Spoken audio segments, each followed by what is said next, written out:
Welcome back to Rappahannock Issues. I'm David Kerr. I'm joined by Jack Cavalier from the Stafford County Board of Supervisors and Wendy Muller from the Stafford County Board of Supervisors as well.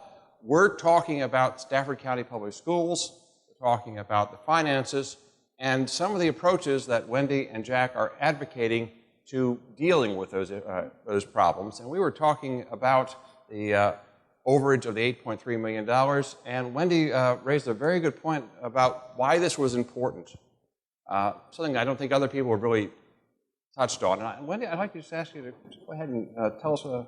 So we talk about that only one person knew, and that is absolutely not true. If you look at the details of the forensic audit, they highlight 3 different emails in there, and the one that really caught my attention was from the director of IT, and it was directed towards the head of budgeting. And, but copied on it was her subordinate. In addition to that, the chief financial officer for Stafford County Public Schools. And the email said, this particular project that I need funding for was cut from the budget this year. Can we fund it anyway with the extra money that's left over? And the reason this is really important to me, number one, it highlights that other people knew. As a CPA, the CFO should have used that as a red flag and said, whoa, what's going on? We should not be moving money, especially when we're talking about moving it from overages and salaries for IT projects. That should have raised a red flag long ago. But the second issue that really bothers me is that this was the same year that we were laying off 55 school teachers. And so that CFO should have said, if we have extra money to put towards this project, what other money do we have, or what are we doing whereas at the end of the year we have so much money left over to prevent the laying off of those 55 teachers? These are real people we are talking about. These are people who were no longer making a salary. We laid them off on the school side, we laid them off on the county side. And I would submit that affecting hundreds of students in their class sizes. Absolutely. And as a parent with 3 children in Stafford County Schools at the time, we had busting classes, we had teachers being laid off, and we had money left over that had, quite frankly, been there year after year after year after year. And that CFO should have realized that there was money being left over that was being moved, because this IT director didn't do that, out of the blue. He didn't, because this was a standard practice. And if we went back years and years, we would find that this was a standard practice. And it's unfortunate. And there were, the kids and the teachers are the ones holding the bag. And it's unfortunate, makes my blood boil. One thing, again, I think you really highlight what this is about. It's not a financial issue. It's a real people issue, a real school issue. Yes. And Jack was making a point, I thought, from both of us are retired federal employees, and both of us have worked with large budgets of various parts in our career, and I thought you made a good point there, Jack. Well, just getting to the tracking issue, and you know as well as I do, and there's a lot of people out there who know more than us about tracking financials. No, I agree to that readily. But the fact of the matter is that there was some blame put on, well, it's an old system. The software isn't conducive to this. And granted, they did use things like that. But I submit to you that for an $8.3 million error to just be discovered at the conclusion of the fiscal year is something that can't be done. You could come closer to that number with a pencil and a paper, David, and just doing it the longhand way. So, well, what about the more recently? There's been I don't know what to call it, a budget error, a budget overage identified. Remember, we are in Virginia, we are approaching the end of the fiscal year. Most of us who work for the federal government think of the 1st of October, but in Virginia it's the 1st of July, so it's almost here.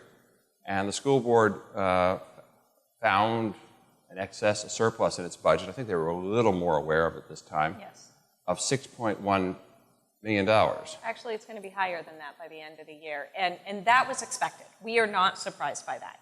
And the reason we're not surprised is when the $8.3 million was discovered, the reason it was discovered, and again, I give the superintendent a lot of credit on this, is he would not allow the moving of the money. It started to happen, and he put the kibosh on it. And by putting the kibosh on it, that allowed that $8.3 million to grow, because he wouldn't allow it to be spent on other items.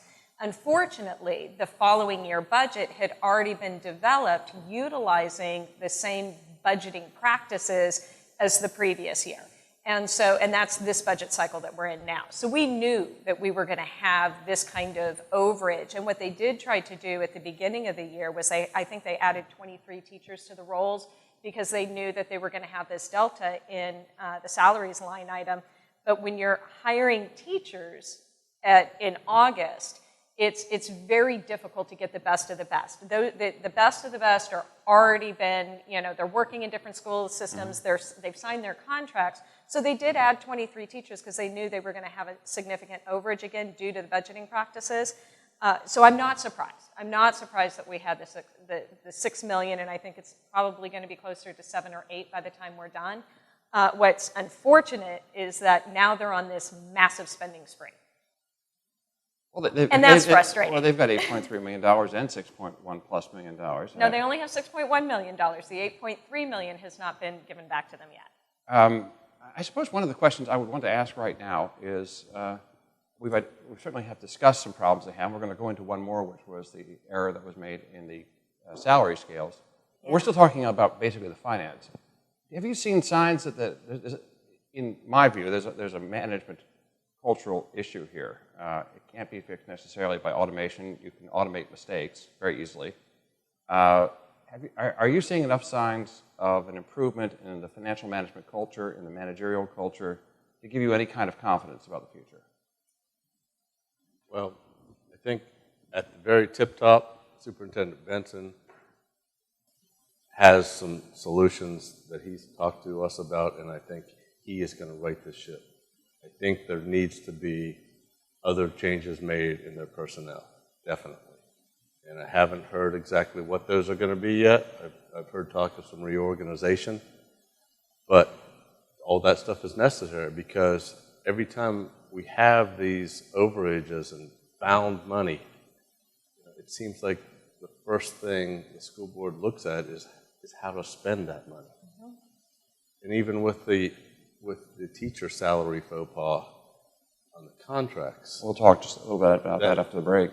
Again, they're spending money, taxpayers' money, without taking into consideration reducing expenses somewhere along the line. Well, I think that what we're seeing is an issue that is developing and probably coming towards a resolution, and we're going to talk about that resolution after the break in just a moment. Come back. So I'd like to